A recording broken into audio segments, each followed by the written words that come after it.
The Red Eye Radio podcast is a service of Freightliner and Detroit.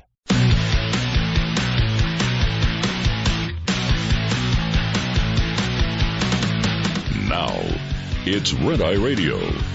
Gary McNamara and Eric Harley talk about everything from politics to social issues and news of the day. Whether you're up late or you're just starting your day, welcome to the show. This is Red Eye Radio.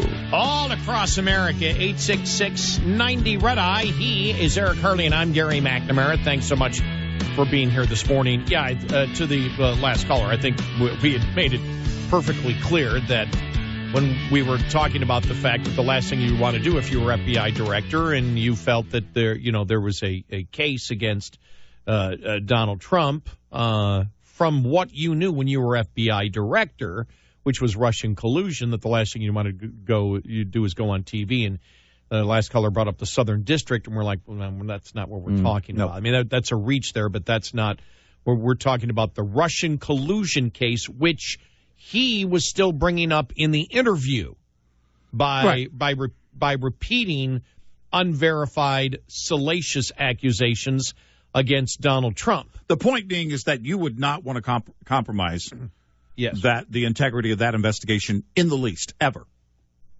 if you believed it was going somewhere and it was going to damage the president. Right. In other news, CNN host Don Lemon says that conservative guests appearing on his show have absolutely admitted that they weren't fully truthful while defending President Trump.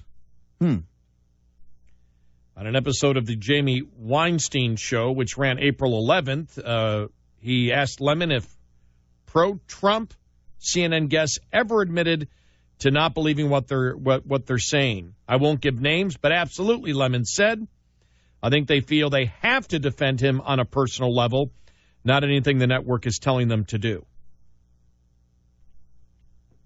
Then he was asked, why do you continue to invite guests on your show who aren't being truthful? No, that's a great question. I love that. Yeah. If you think they're lying, then why?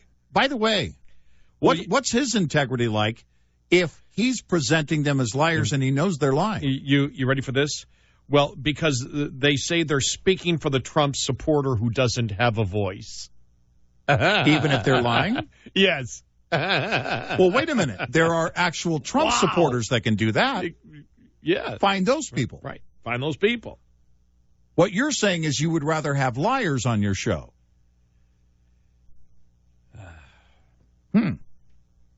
Wow, Don. And then he gives us. Then the CNN host also said that although the guests may not completely believe what they're saying, he continued to invite some Trump supporters on the show because it was hard, and it was harder in the beginning to find someone in support of Donald Trump to come on the show. Shut up. That's ridiculous. Shut up. That is the biggest line of crap. That's just a flat out lie. Yeah. That's a flat out lie. Yeah, that's ridiculous. Wow. By the way, I'm that's deeper than the water in the New York subway system right now. I am doubting. Mm-hmm. I am doubting that story. That the entire story? I'm doubting the story that there are numerous. Oh, you mean you're doubting what he's saying? Right, that there are numerous conservative columnists who have told him they really don't support Trump, but they're doing it for maybe one. No, there could be some, but my question is, if you know that, why would you bring him back? Why would you bring him back? Maybe he's trying to make it sound like if you found out and then you no longer invited them, and that was the case, okay. Now, if it's somebody who works for him, yeah. I'm sure you can find somebody who works for him that personally would say, well, I don't support it, but works for Trump. Right. I work for Trump. I work for Trump, and I work for him in the White House, and so personally I disagree with it. I think he should do this, but I will support him on the air. Well, that happens all the time in any administration. Yeah. Or lawmakers. Yes, exactly. That might be the case. Right. So what I would say is, okay, because why are they truthful with you is my question. What solace do they get? What do they get from being honest with Don Lemon. Can anyone tell me that?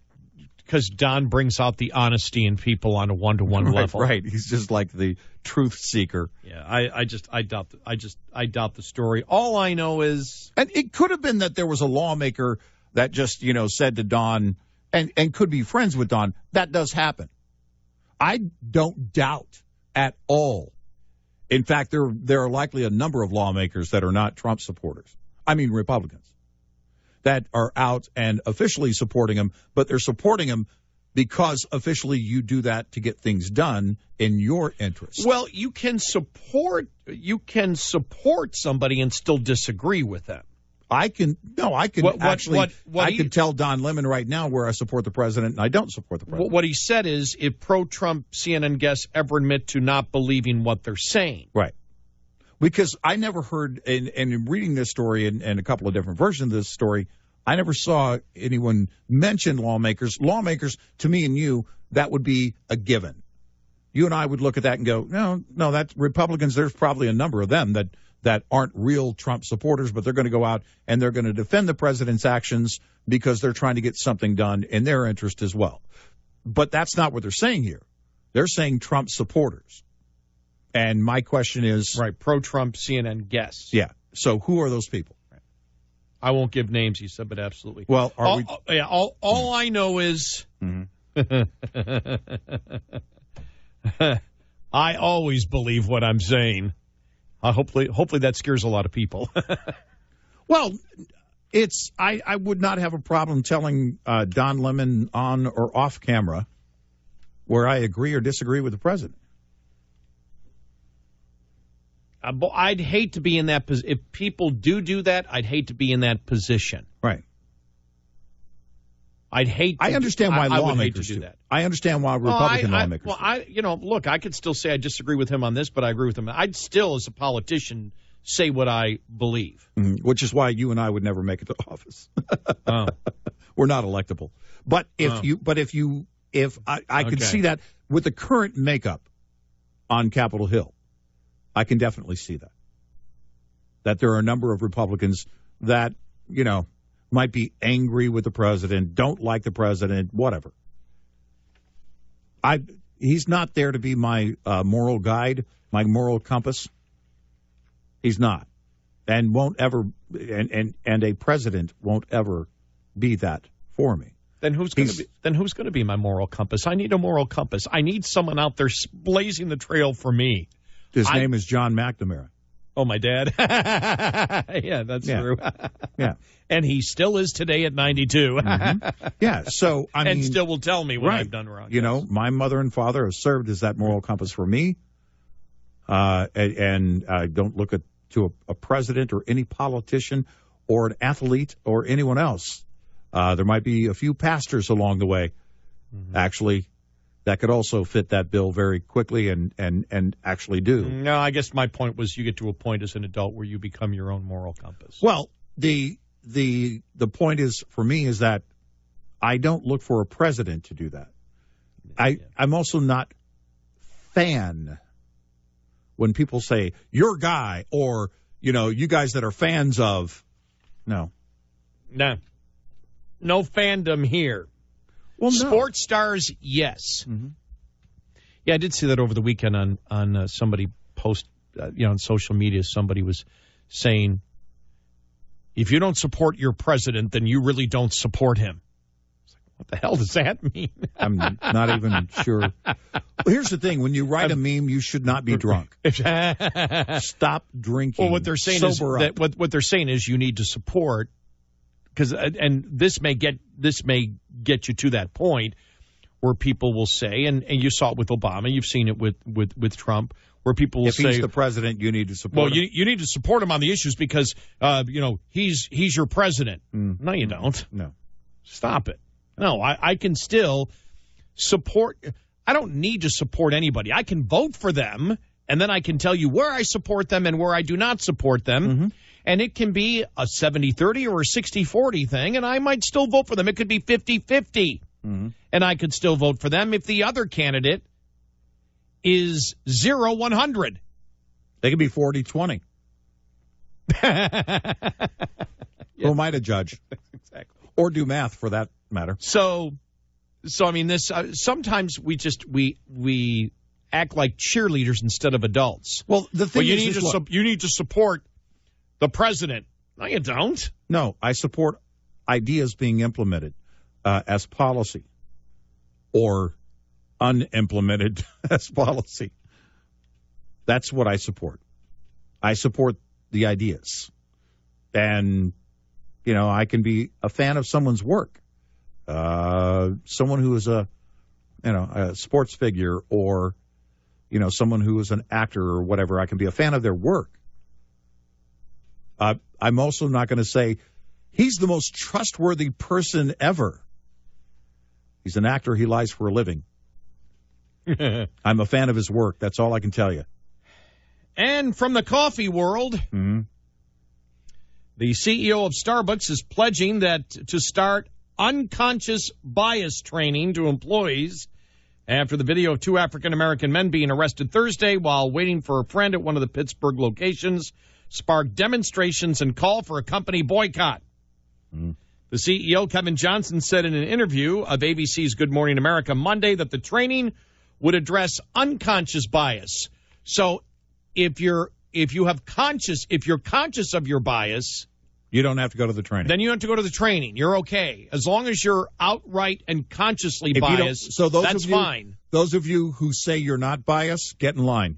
You're going to training. Right. If you say you're not biased, if you come out and that's unconscious bias. I'm a racist. Well, put on a barista uniform and start handing out coffee. Well, we're going to need you to work because the others, all of the others who say they're not biased, they're going to training. They're going to training. Because they don't know they're biased, but they are.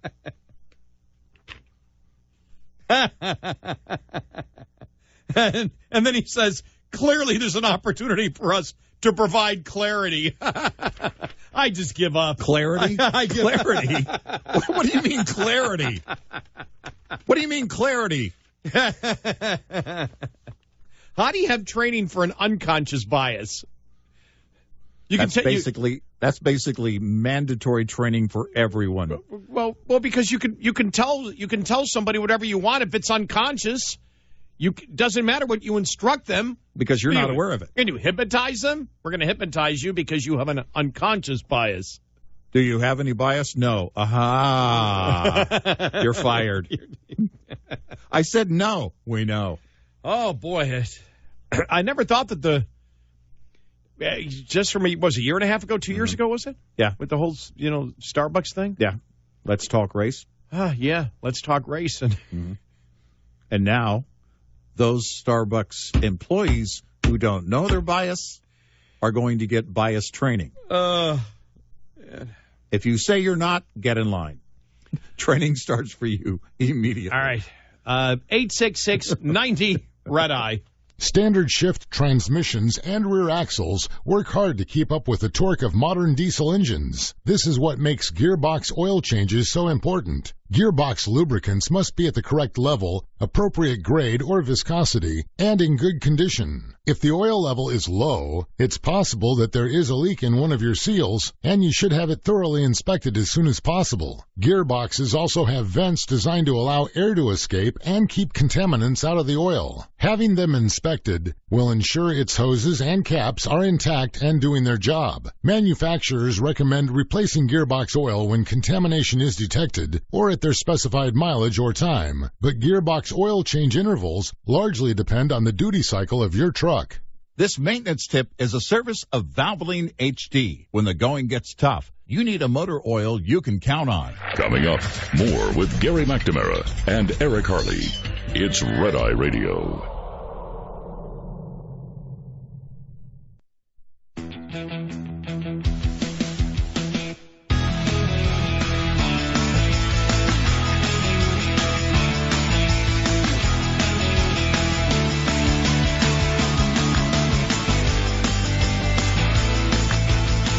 It's Red Eye Radio. He is Eric Hurley, and I'm Gary McNamara. Let's go to Shawnee in Las Vegas. Shawnee, welcome. You're on Red Eye Radio. Welcome to the show. Hi. Hi. You're on the radio. All right. We're talking about Starbucks? Yes. Okay.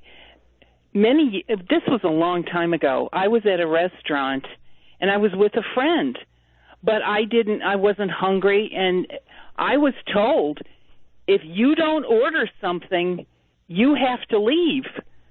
And I guess because I'm white, I just accepted that, and I ordered a soda or something.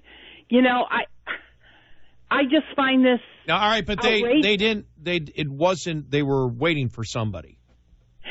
Regardless. Well, I was with somebody who was.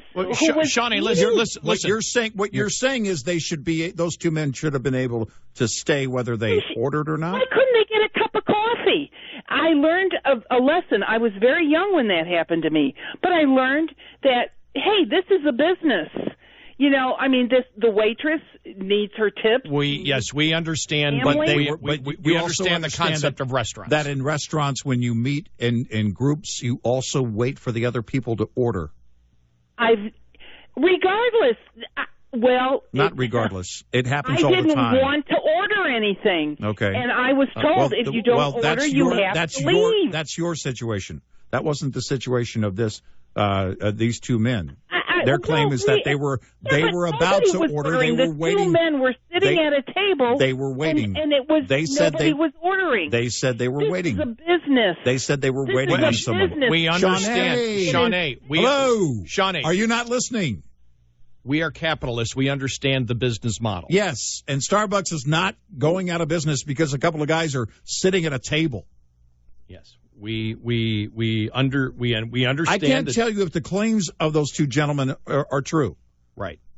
But I can tell you right now, the company is acting in a huge way, and they believe those claims are true. That's all that matters. Right. And I don't know whether it's unconscious. Not being there and seeing the whole incident, it's tough to make any judgment on it. I have no idea. I don't know what the company believes. I don't know why you are so angry at it.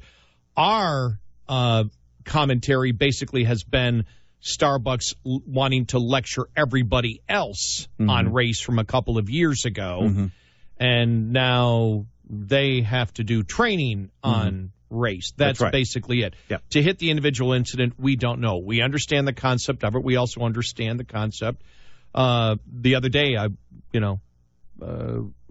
went into a restaurant, met a couple of people, and I was there first, and it was you sit where you want, and sat at a table and said waiting for a couple of people. I said might be about 20 minutes. They said want to order. I said I'd rather wait till they get here, and this no problem. So. And if I would have seen people come in, I would have gotten up and said, look, if you want to fill this table, go ahead. Now, I would have done that. That's what I would have done.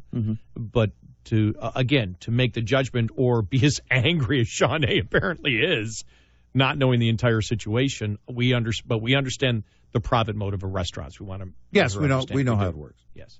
Yeah. So we understand it's not a resting place. No, it's not. And we don't know if there's a history of these people coming in. I know there was one donut shop I went to where a homeless guy, would always hang out, and he would come in, sit at a table, and then people would come in, and he would ask them for food. And the manager had to keep coming in and kicking him out. And he said, I'll call the police on you again. But that was somebody who would come in and had a history of doing it. We don't know about those two men. And you're right. We don't know whether their claims were legit or not. We only know what the company believes. Right. And that's all that matters. If the company believes they're in the wrong and they're acting as such, that's the only thing that matters. Especially after a few years ago, they were telling everybody and preaching to all of us that we needed to have the conversation about race. Yes, that's been our commentary. I don't need to have that conversation. Apparently, they're going to have that conversation with multiple employees there at Starbucks with this bias training they're going to have. But only for the people who deny that they have bias. Only for the ones who don't know they have it.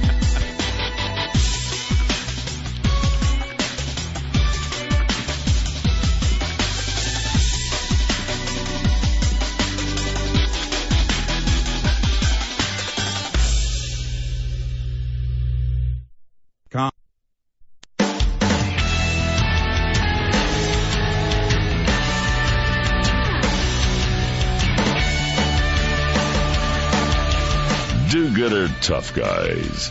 Gary McNamara and Eric Harley. Red Eye Radio. And he is Eric Harley, and I'm Gary McNamara. 866-90 Red Eye. If you would like to get in. I did like the last caller's passion, though.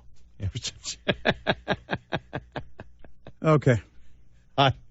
It's like, whoa. But just so you know, you probably can't find two bigger capitalists out there. So we do understand the concept of why restaurants are in business. Yeah. They do not make their money from loiterers. Ask Starbucks CEO why they think they made a mistake. Yes. We are not the ones. We weren't there. We can't tell you. We can only tell you that they, who were way up there on that high horse, where they were going to preach to their customers about race, now find themselves in a position where they have to not just talk about your conscious bias, but unconscious bias. Yes, which is a bias that you don't even know that you have. And I think that that's what they should discuss after this, that after they go through this unconscious bias training, they should talk to their customers about their unconscious biases. Let's talk unconscious race. Put it on racism. Put it on the cups. Unconscious racism. This unconscious racism. What is this? Well, it's the racism you don't know that you have. Well, I'm not a racist. Then we need to talk. Oh, then we definitely have to talk. Let's see if I think they should take it to the next step, because I think that will help boost sales for them. Well, I'm guessing this is mandatory for all employees. Or is it just these employees that were involved here? No, I'm assuming it would have to be, They said it's, they're employees, so I would assume it's everyone, right? Yeah. Okay. I mean, it is Starbucks. Yeah.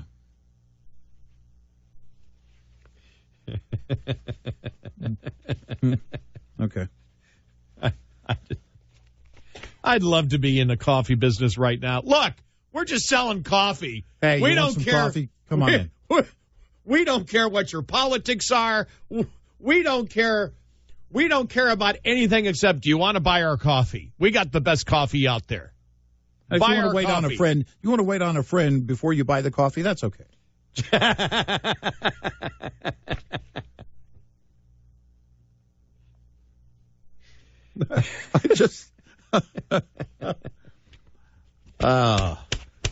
It's too much fun. Sometimes it really is, isn't it? Look, they create this stuff themselves. We go back a few years with the former CEO and Howard the stories, when he would talk about, gun owners or, let's talk race. I forgot about the gun thing. Yeah.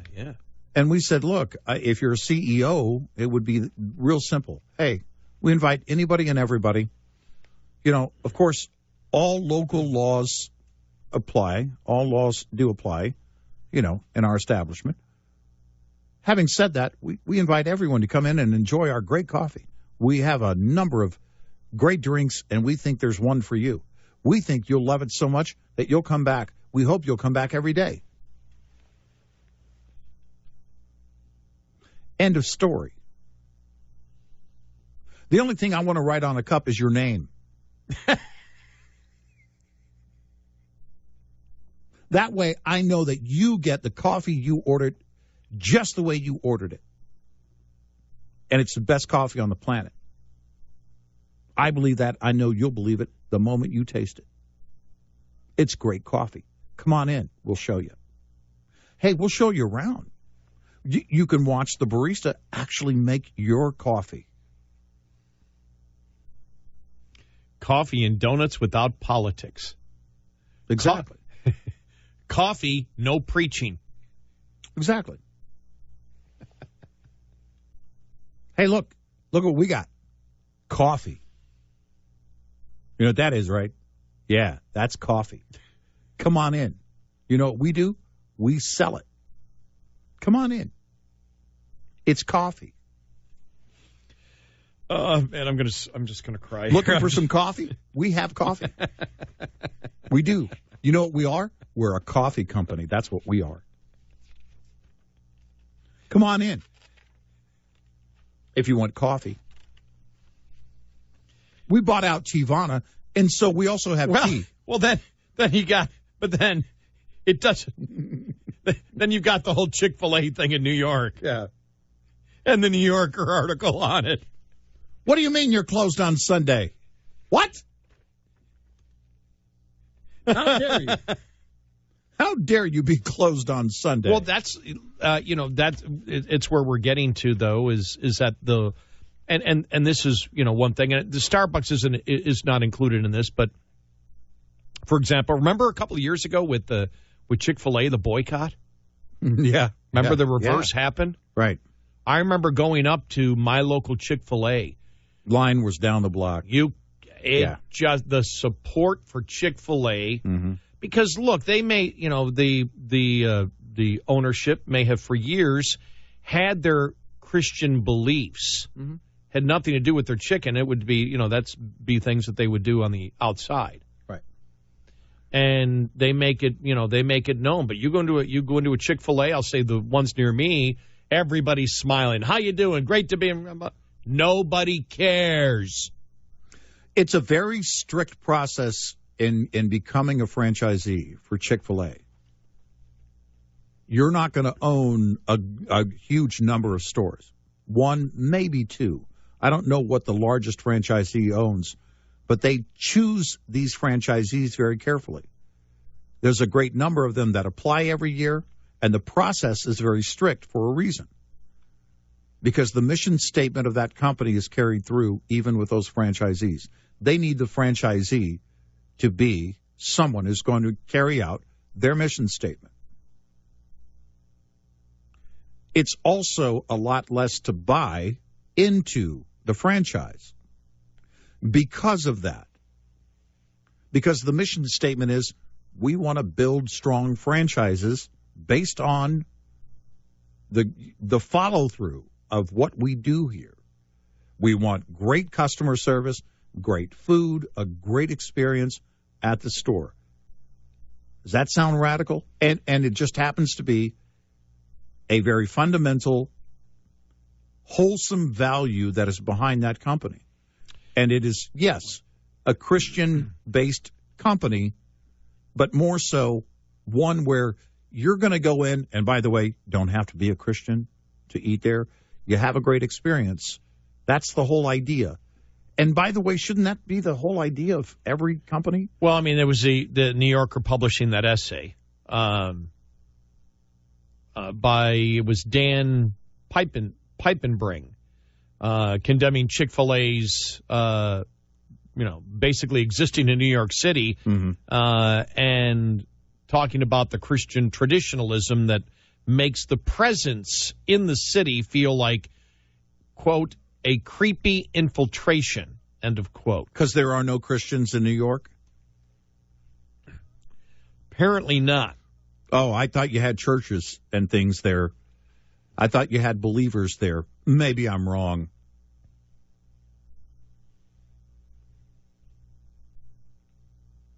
That's funny because my niece and her husband originally moved there to work for a church. He did before joining the NYPD. That's the whole reason that they moved there. Maybe I'm wrong.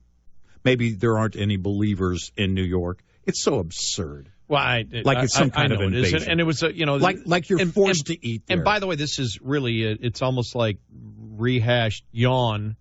Yeah. And talking about the CEO of Chick-fil-A, who was opposed to gay marriage and in the past has donated to groups that oppose gay marriage, even though he has, and it's, on their official statement on their Facebook page, they respect people regardless of their sexual orientation or your thought process, whatever you believe, We don't. You can be a communist.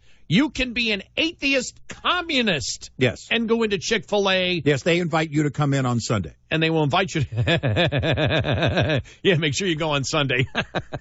You ever walk through a mall? I walked through a mall one time, and there was a Chick-fil-A, and you know the little metal iron gate is down. And I'm thinking to myself, every time I do that, it happens to me, I'm thinking, man, if they were open, I'd be the only one here. Of course, I wouldn't be. I can tell you, it's happened to me a few times, and it's like on Sunday, because where Chick-fil-A is located near me is where there's a bunch of different fast food, and so it's constantly, there's cars all over the place. Mm-hmm. There's a McDonald's, there's the Chick-fil-A, there's another restaurant. It shows you McDonald's, Chick-fil-A's, something else next to it that I don't even know what it is. It shows you how branding does work. Mm-hmm. I don't even know what the third restaurant is. I can't tell you. Mm-hmm. And it's been, Sunday I'll go by and I'll look, I'll go, oh, McDonald's. Oh, there's nobody at Chick-fil-A. I've actually driven in. Yeah. I'm thinking that. Hello. You keep honking. Hello. Oh, dang it. I got up one morning. And then I get there and realize they're closed. I use God name in vain, and then I continue on. Yes. Then you go back to church. There is I woke up one morning and there's this thing that we do on Sunday. It's a big breakfast, and usually the grandkids are there, and it's a lovely thing. And sometimes we go out and grab something, and sometimes we make a big breakfast. Most often we cook it. But I get up one Sunday morning, and it's about, I don't know, it's a little bit later. I slept in, and I went out into the kitchen, and there's a tray of Chick-fil-A mini chicken biscuits. Oh, yeah. The little bite ones. Oh. It's Sunday. At first, I don't think about it. I make my plate. Oh, breakfast. I make my plate.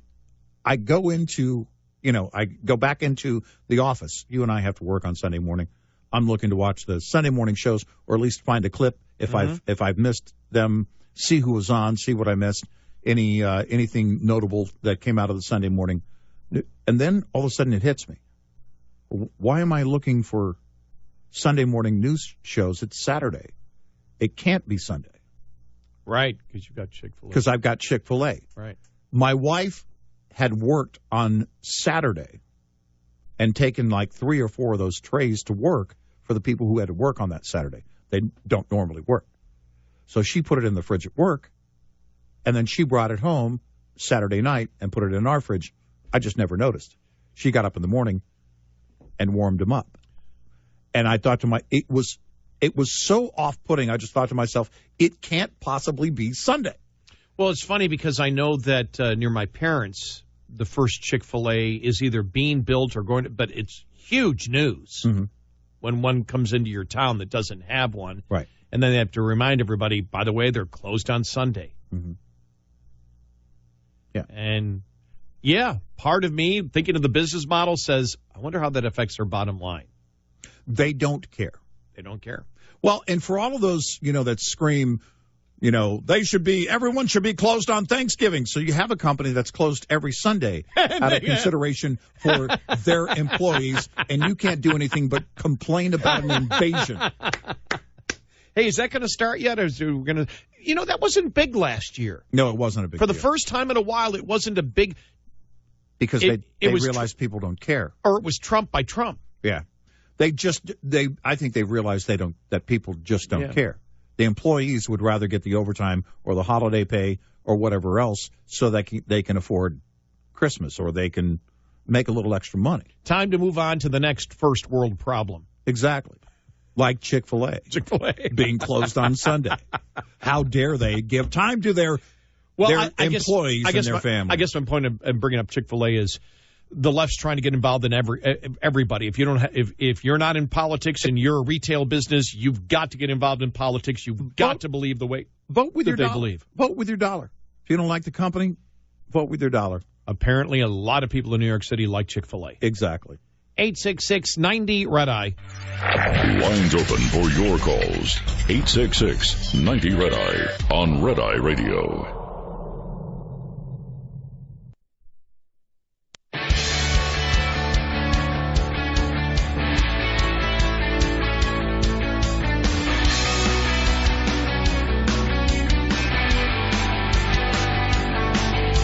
It's Red Eye Radio. He is Eric Harley. I'm Gary McNamara. So the book comes out today, right? Yeah. Yeah, the Comey's book comes out today. So it'll be interesting to see because all of the response, mostly negative, even from the left. Right. It's going to be interesting to see what happens when everybody goes through it word by word, sentence by sentence, paragraph by paragraph, page by page. I think since we're talking about books, I can announce that I have just finished my first children's book. I plan on reading another one tomorrow.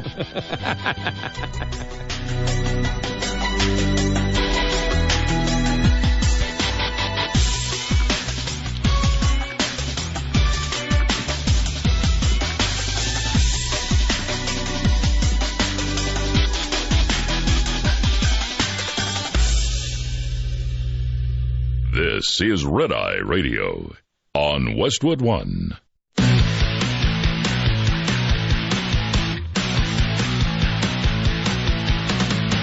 Now, it's Red Eye Radio. Gary McNamara and Eric Harley talk about everything from politics to social issues and news of the day. Whether you're up late or you're just starting your day, welcome to the show. This is Red Eye Radio. All across America, 866-90 Red Eye. He's Eric Harley, and I'm Gary McNamara. In the news today, well, I'm sort of busy reading this article here at the moment. What do you got? Do you know that I moved from the most hipster city in the United States when I lived in Portland, Oregon, to where I live now in Texas, to the least hipster city in the United States? Now, when did you live in Portland? Lived in Portland 97 to 2000. Hipsters weren't around yet. You got out of the way. Okay, so when I left, then the hipsters came in. Yeah, back then they were just known as liberals. And I'm pretty sure they were already there. Top-ranked city, Portland, Oregon. Mm-hmm. So there you go. And apparently number 2 in the world, Portland. Yeah, and also the only group that cares about this list are hipsters. Yes, the methodology of the study took into consideration the number of record stores. Of course.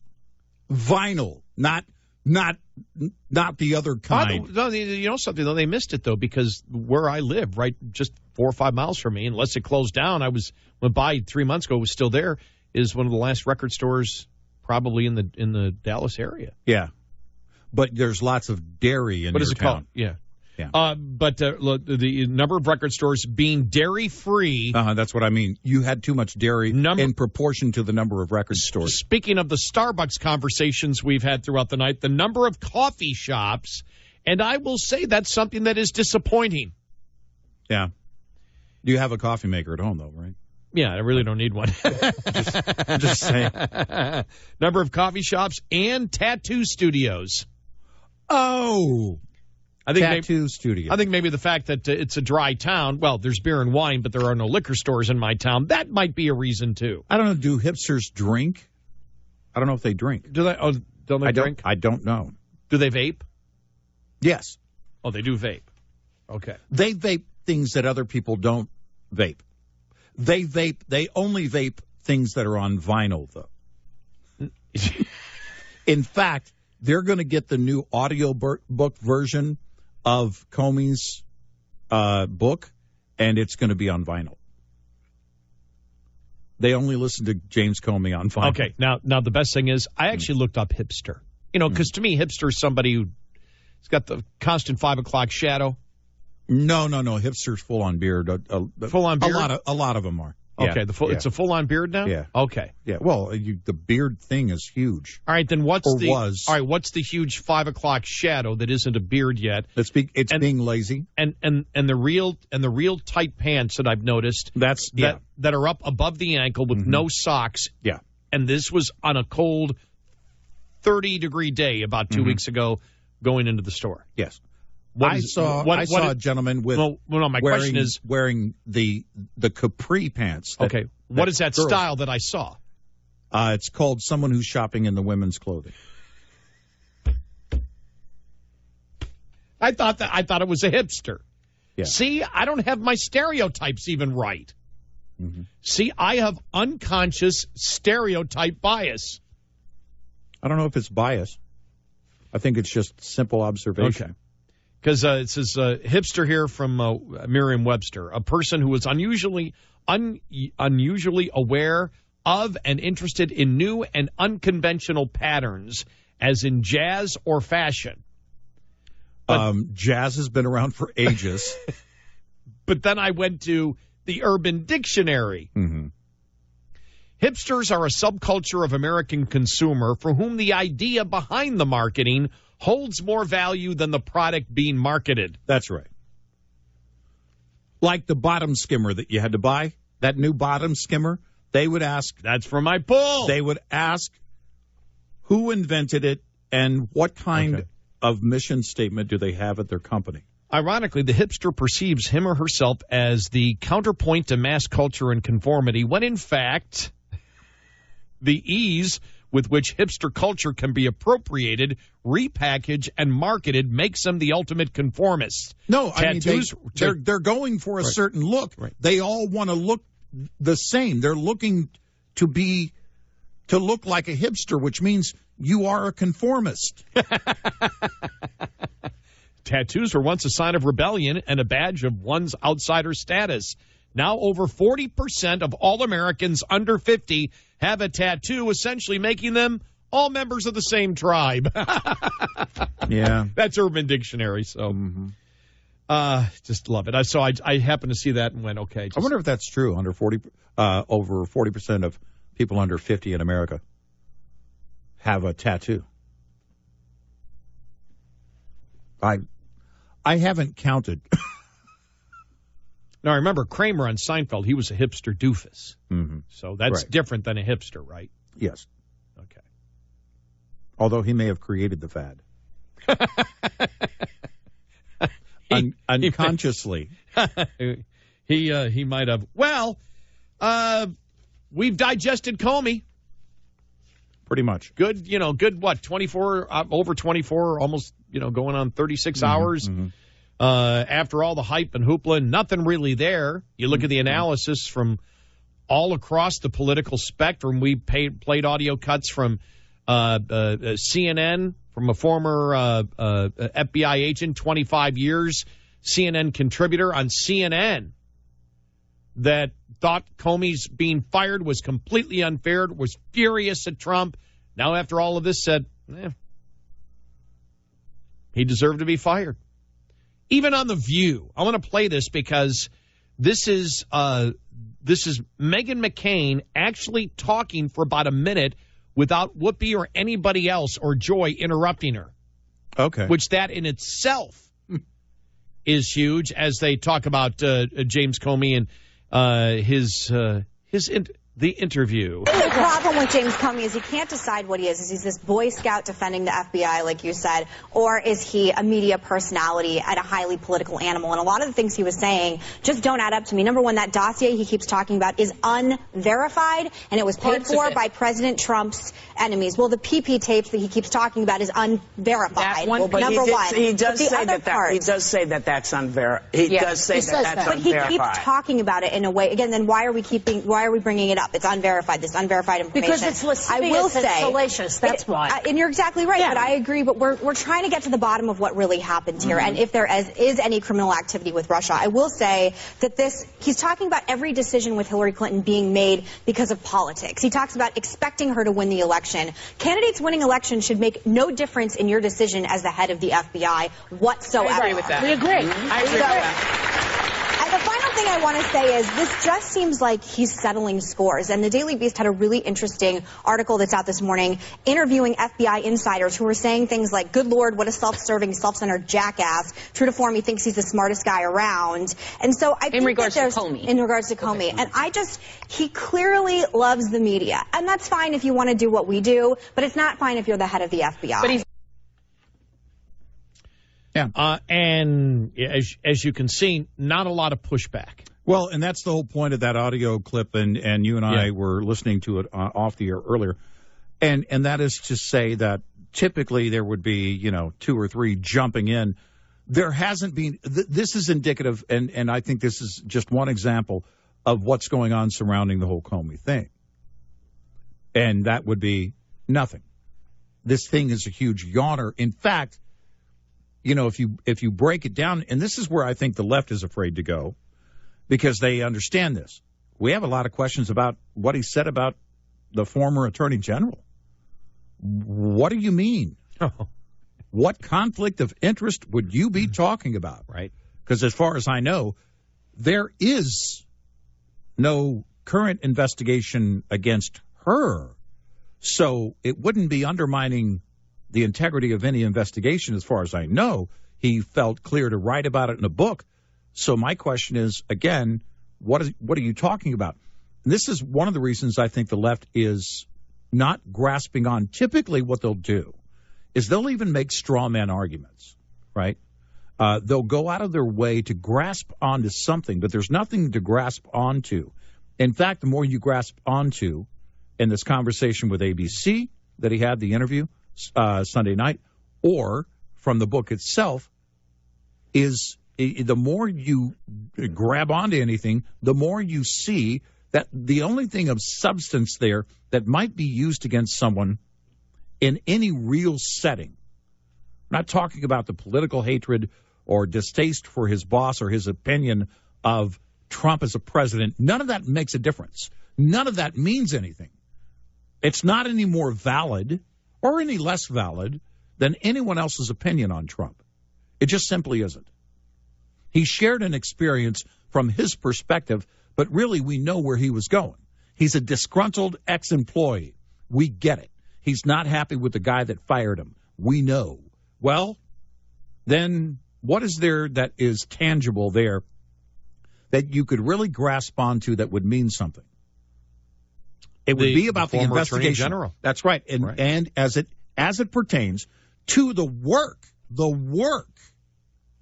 that Comey did as FBI director. Because that means something. Well, what he has actually done is do a bullhorn saying, here's where I broke protocol. And all the FBI agents out there are talking about it now. Yeah. You see it, all the contributing, you know, the FBI, the law enforcement contributors, whether, you know, CNN, MSNBC, Fox News are saying, wow, he's out there just bluntly talking about active cases. You don't do that even when you leave the FBI. You don't do that. You don't talk about open cases, whether you're still working there or whether you leave. The protocol's still the same for an FBI agent. You're still considered, in that case, an employee. And they're frankly shocked by it. And the one that we had played earlier, the one FBI agent, we'll try to play that coming up following the bottom of the hour, because we will play it coming up following the bottom of the hour, because it's really fascinating. This is somebody who was furious when Trump fired him, just furious at Trump and angry, as he said. And now everything that's happened since, the testimony before Congress, everything that has happened, he says that, what do you use the word? Feckless. Yes. That he doesn't have the strength of character. And it's just, some amazing turnarounds, what you're seeing. And I really do think that there's probably a little bit of from the left going on, because they thought this was going to be a crowning moment, that Comey was going to come out and boom, and all he has done has been bashed. What you got yesterday was not what we expect as the head of the FBI, which is what? A professional law enforcement official. What you got was a whiny drama queen. That's what you got. Mm-hmm. And people noticed it. They went, that's not. And, when I mentioned this when we started off the show, Rasmussen showing yesterday the president up to 51%. Mm-hmm. And to be blunt, no matter, and I'm using rhetoric here to make a point, no matter how crazy the president seems to be, the left always comes off as crazier. Yeah. I mean, Comey had a real opportunity here. Of course, you have to keep in mind, he would have to be this person in order to pull this off. But to come out with a very analytical, very straightforward approach to the book and the interview. But what we learned is what we saw when he testified before Congress twice, is that he really has this weird mentality and way of thinking. And I asked right after that testimony, right after the second testimony, why in the world this guy was ever in charge of the FBI. Because of the way he answered. It's not what he said, it's how he said it, which tells me how he thinks. We always thought it was odd, and we'll have, in fact, a former FBI official who basically says the same thing. One thing I want to make clear is we expect different things from our politicians, even our presidents, than we do the head of law enforcement. Mm-hmm. We understand that there's going to be over-the-top rhetoric and hyperbole that comes from every president. Happens all the time. Yep. Doesn't matter who it is, you're going to get over-the-top stuff. We're going, oh, man, here we go again. Now, you may get more of it with Trump, but you may just get more of it in a different style than Trump. You got it with Obama, as we talked about before. Major hyperbole, which was disgusting. You know, for example, when he compared Christians to, basically the Islamic terrorists out there because of the Crusades that happened 800 years ago. To me, that was over the top. He might have said it in a more, I think, toned down voice. It doesn't make the hyperbole or the outrageous rhetoric any less outrageous. Right. And so we come to expect that, and we've seen campaigns, whatever, even if Trump does more of it, we expect it from politicians. When it comes to law enforcement, we don't expect it from them. We expect a clinical explanation of what's going on. Very analytical in the approach. By the way, if Joe Biden had written this book, I would totally get it. I would totally see it. Joe Biden? Yeah. Because he can be like that as politicians. You're right. He did come off as that's a great point. He did come off very Joe Bidenish, didn't he? Yes. Yeah. But less presidential than Biden. Yes. Oh, yes. Hey, maybe he'll run in 2020. James Comey for president. Who's with us? 866-90 Red Eye. We're celebrating forest, and what that means is forests have a whole lot to do with people and how people live and how well they live. So our forests are key to our life on this planet. That's James Hubbard from 2011. At the time, the U.S. Forest Service Deputy Chief for State and Private Forestry. Hubbard retired from that post last year, but may have a new role soon pending Senate confirmation. Agriculture Department Undersecretary for Natural Resources and the Environment. Hubbard was nominated to the position over the weekend by President Trump, that USDA mission area overseeing the Forest Service. Hubbard's resume includes his role as Forest Service Deputy Chief, Director of Wildland Fire Coordination with the Interior Department, and Colorado State Forester. Agriculture Secretary Sonny Perdue, in a statement, noted Hubbard's leadership experience and how, if confirmed, that experience would aid in implementation of new wildfire suppression and mitigation resources and tools recently approved by Congress. I'm Rod Bain reporting for the U.S. Department of Agriculture in Washington, D.C. The USDA report is a service of Cenex Roadmaster XL Premium Highway Diesel Fuel. We'll be right back with more Red Eye Radio with Eric Harley and Gary McNamara.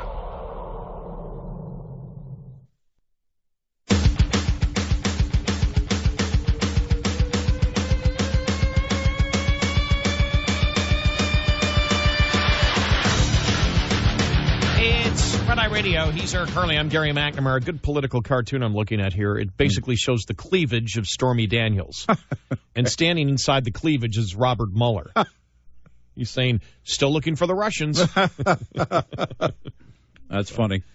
That kind of sums it up, doesn't it? Yeah. It makes you wonder, outside of, people that listen to our show or follow the news every day.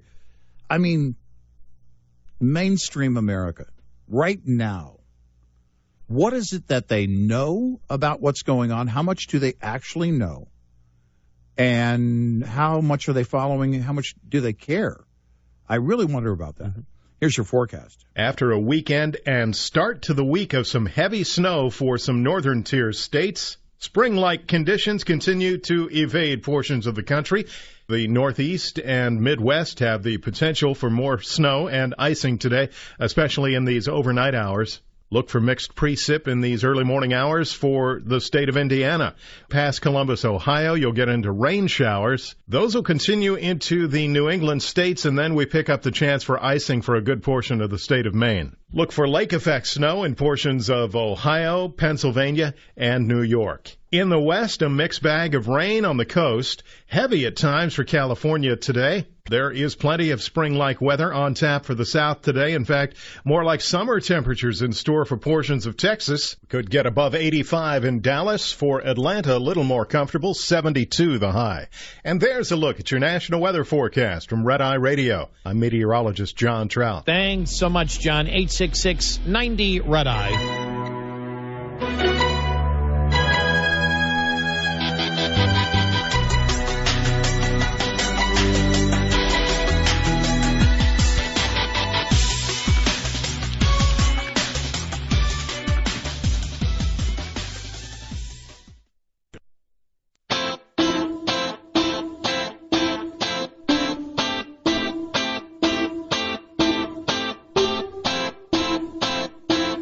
They have no fear.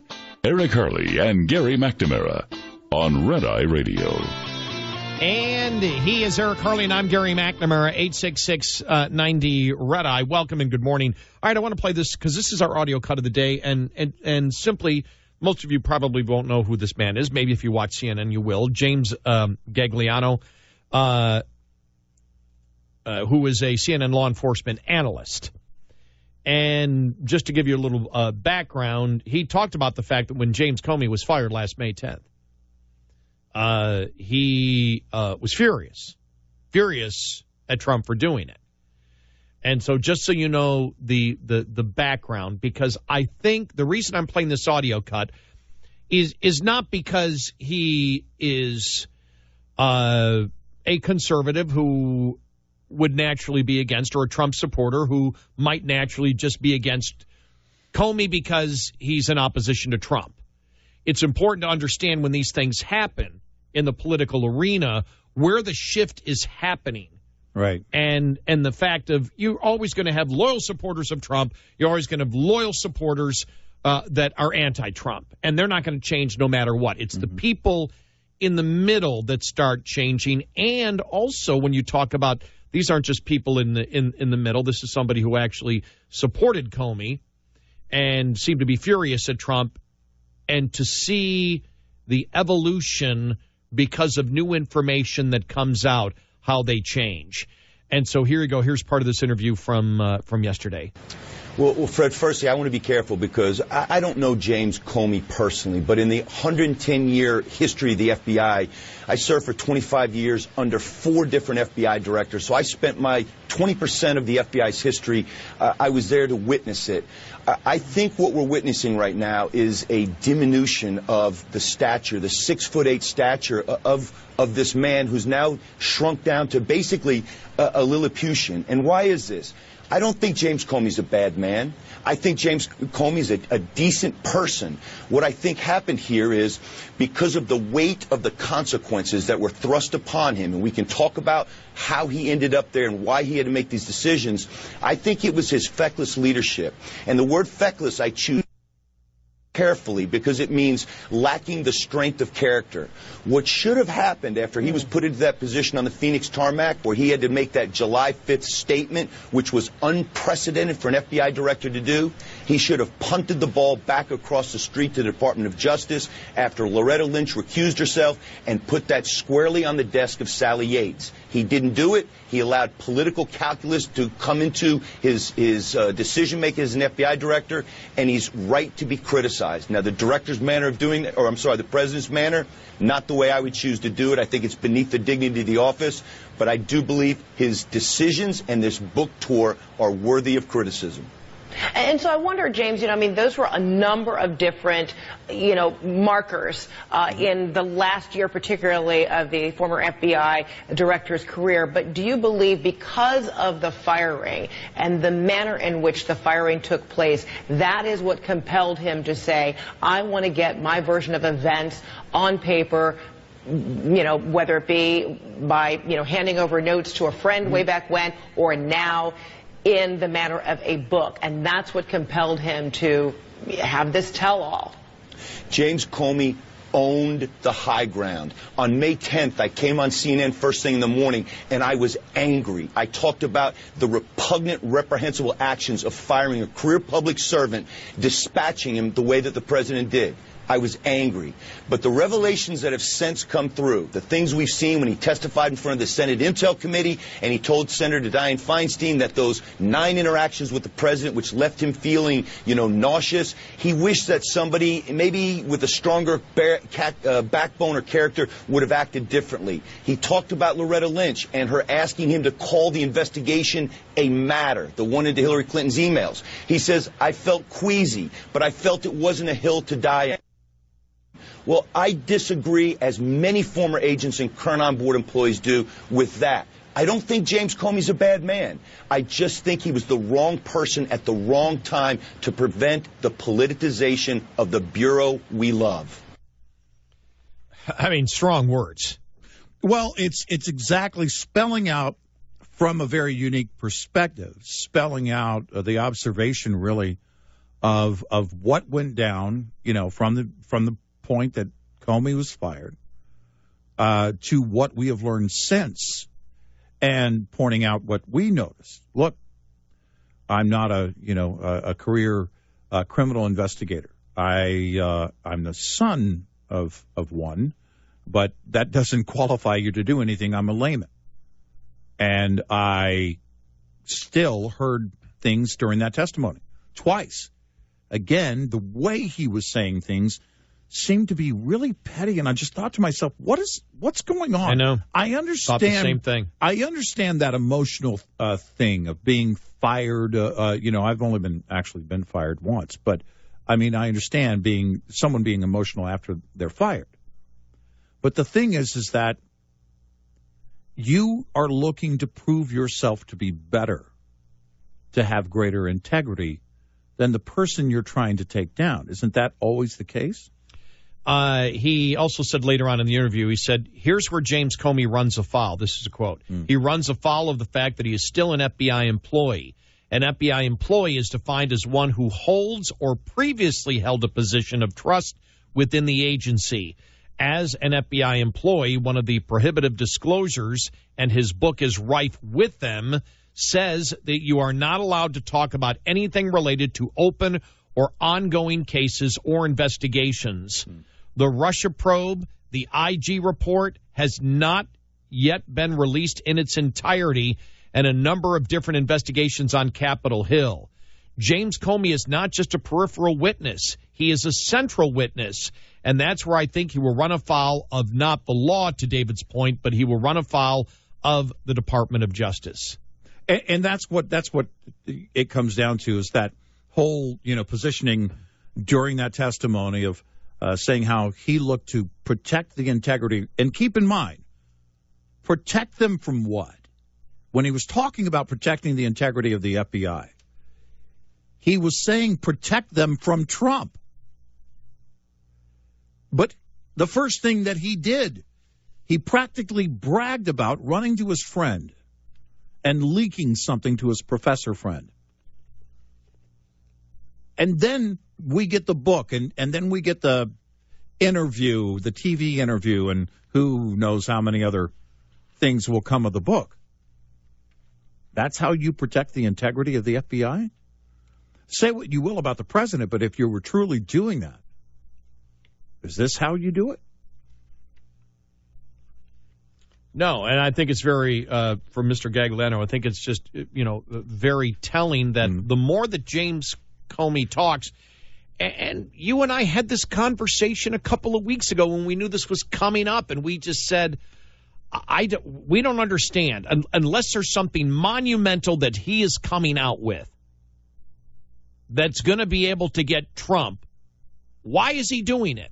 Right. What is the point of doing it? Because clearly, to me and to many others, what you got in the interview, what you have got in his testimony before Congress, but especially now, clarified, by the way, as has been pointed out, you and I actually read the transcript of the 5 hours, but has been pointed out and very heavily criticized, is the incredible editing that was done by ABC on. Wow. And by the way, these are observers from all walks of life, NYU journalism professor, and others that were tweeting during this interview about how heavily edited it was, that the sentences were being, in one case, the criticism, the sentences were being ended by ABC producers, not by Comey himself. So the point being is that how are we to trust their point? And this is criticism, again, not from conservatives necessarily. It was people watching this and how it was presented, a 5-hour interview that essentially was pared down to, 42 minutes without commercials? Right. So it was 2 hours. So was it a two-hour long special? Okay, that's right. So that would be an hour and, 20 minutes, whatever it is. So if you're looking at that and you ask yourself, we actually asked the question just basically, what was not in the interview? What didn't air? I understand there's a ton of stuff.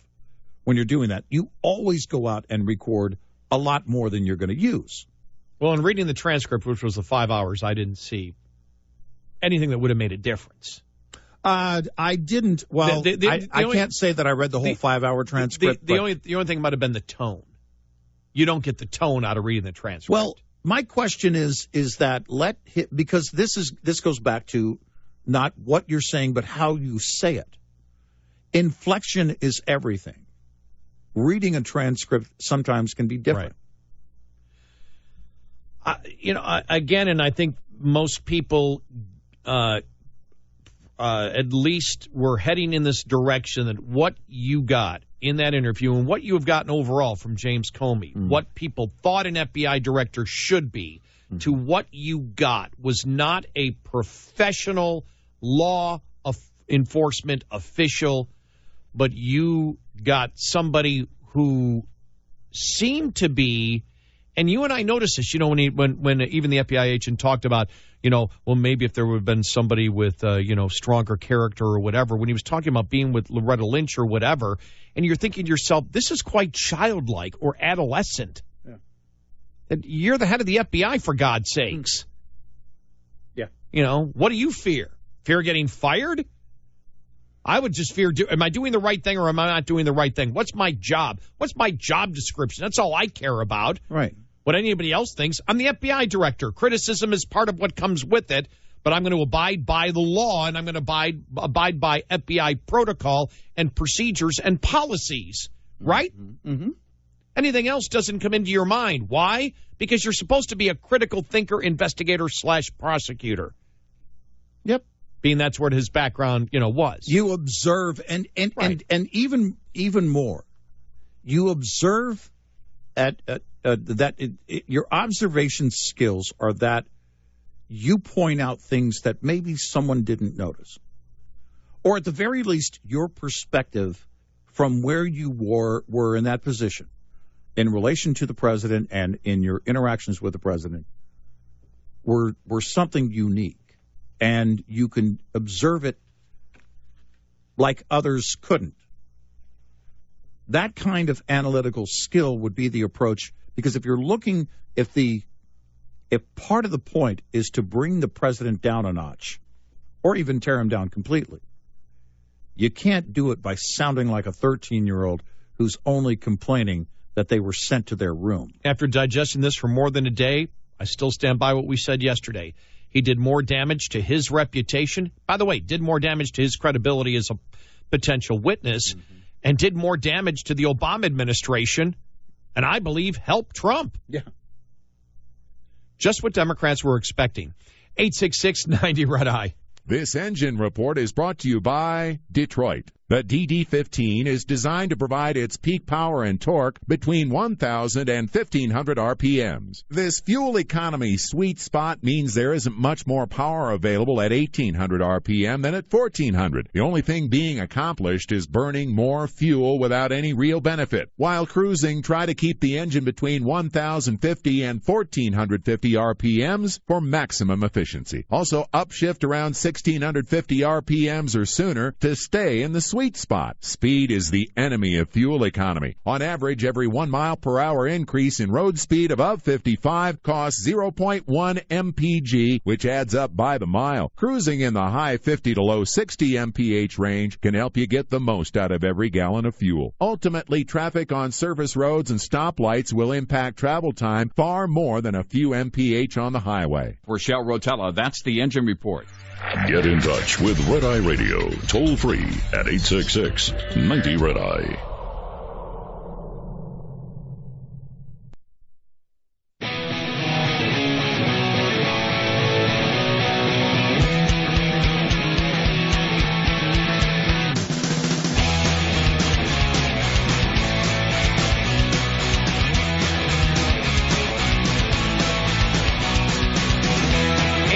Radio. He is Eric Harley, and I'm Gary McNamara. Thanks for fact-checking the fact-checker. It was for some reason I said the Comey thing was 2 hours. It was 1 hour. Well, and I saw it the other night. It was in the two video clips. Well, the video that they posted online was in two different parts. So I didn't question that because we didn't watch it live. We were sleeping. Right. I have better things to do than watch James Comey tell us how much he doesn't like Trump. By the way, it was a sad day.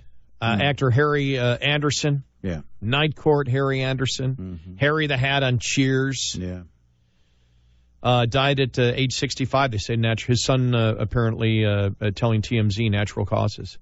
Yeah, no foul play suspected, and that's just sad. I don't know. Did they say if he was sick or? No, I have heard nothing on it. Nothing on it yet. And I checked TMZ just about an hour ago because they would have something. If anybody would have it, they would. Right. And I didn't see any type of update on it, but he was I just loved him. I just loved his Night Court was on for 9 years. I know. Dave's World. He played Dave Barry. Yep.